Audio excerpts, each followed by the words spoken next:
আজকে আমার বয়ান থেকে জীবনের মূল টার্গেটটা সবাই ঠিক করো। দুনিয়াদারি বেশি আগে প্রয়োজন নাই। আগে আল্লাহর গোলামি, তার উপরে দুনিয়াদারি। আগে মাওলা পাকের গোলামি, তার উপরে দোকানদারি। আগে মাওলা পাকের গোলামি, তার উপরে ব্যবসা বাণিজ্য। আগে মাওলা পাকের গোলামি, তার উপরে আমার কৃষি কাজ।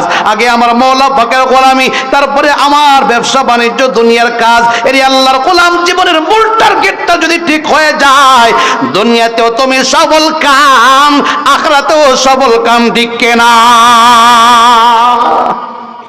জীবনের মূল টার্গেট আল্লাহর গোলামি। এতদিন যা হওয়ার হয়ে গেছে, এখন থেকে 5 ওয়াক্ত নামাজ আদায় করব।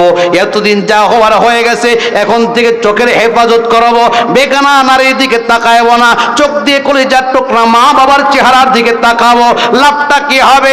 আমার নবী বলে, এক একটা নজর দিবা, আমার আল্লাহ খুশি হয়ে এক একটা কবুল হজের সব দান করবে।